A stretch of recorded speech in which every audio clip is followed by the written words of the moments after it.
صفات سلبیہ میں سے پہلی صفت کہ جس کے بارے میں ہم سب کا یقین ہونا چاہیے کہ اللہ سبحانہ و تعالیٰ اس سے پاک اور پاکیزہ اور منزہ ہے، وہ یہ کہ اللہ سبحانہ و تعالیٰ کا کوئی شریک نہیں، نہ ذات میں نہ صفات میں۔ خداوند تبارک و تعالیٰ وحدہ لا شریک ہے، جبکہ بعض دیگر ادیان ایسے بھی ہیں کہ جو اللہ سبحانہ و تعالیٰ کا شریک مانتے ہیں۔ اب یہ اور بات ہے کہ وہ یہ نہیں کہتے کہ اللہ کا شریک ہے، بلکہ ان کا عقیدہ ہے کہ کائنات کو وجود میں لانے والی کوئی ایک طاقت نہیں بلکہ دو طاقتیں ہیں، ایک نے خیر کو خلق کیا اور ایک نے شر کو خلق کیا۔ خیر کو خلق کرنے والے کا نام یزدان اور شر کو خلق کرنے والے کا نام اہریمن ہے۔ یہ عقیدہ ہے پارسیوں یا بالفاظ دیگر مجوسیوں کا۔ وہ قائل ہیں دوئیت کے، ہم قائل ہیں یکتائیت کے، وہ قائل ہیں دوئیت کے، ہم قائل ہیں وحدہ لا شریک کے کہ جو یکتا ہے، تنہا ہے، اور وہ قائل ہیں کہ دو طاقتیں ہیں۔ اور پھر تیسرے مرحلے میں ایک تیسرا نظریہ کہ جو مسیحی حضرات کا ہے کہ جسے تثلیث کہا جاتا ہے اور انگلش میں ٹرائنٹی، یہ وہ نظریہ ہے کہ وہ قائل ہیں کہ تین وجود مل کے ایک خالق کائنات کا تصور ہے، تین وجود ملے تو ایک خالق کائنات وجود میں آیا۔ لہذا وہ کہتے ہیں باپ، بیٹا اور روح القدس۔ باپ سے ان کی مراد ہے اللہ سبحانہ و تعالیٰ، بیٹے سے ان کی مراد جناب عیسیٰ، اور روح القدس سے ان کی مراد ایک عظیم ملک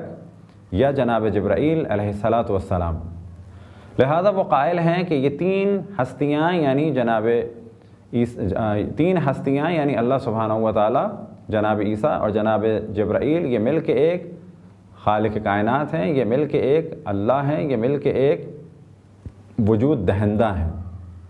اور یہ تین مل کے کام کر رہے ہیں۔ حتیٰ بعض دفعہ وہ اس کے لیے تعویلات پیش کرتے ہیں اور کہتے ہیں کہ توحید فی تثلیث،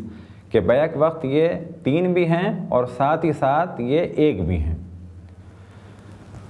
اور یہ چیز ناممکن ہے کہ ایک ہی چیز ایک ہی جہت سے ایک بھی ہو اور وہی چیز اسی جہت سے تین بھی ہو۔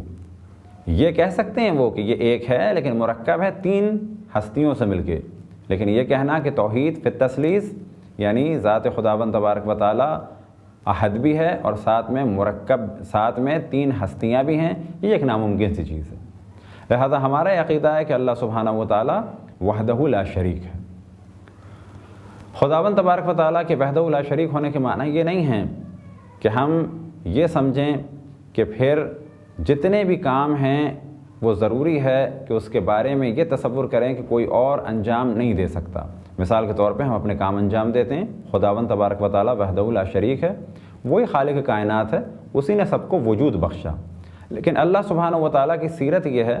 کہ بعض چیزوں کو عدم سے وجود بخشا، لہذا کہا جاتا ہے کہ اللہ سبحانہ و تعالیٰ باری ہے۔ اللہ سبحانہ و تعالیٰ نے خلق کیا، لوگوں کو عدم سے وجود عطا کیا۔ لیکن بعض دفعہ اللہ سبحانہ و تعالیٰ کی خلقت اس طریقے سے ہے کہ ایک چیز کو خداوند تبارک و تعالیٰ خلق فرما چکا ہے،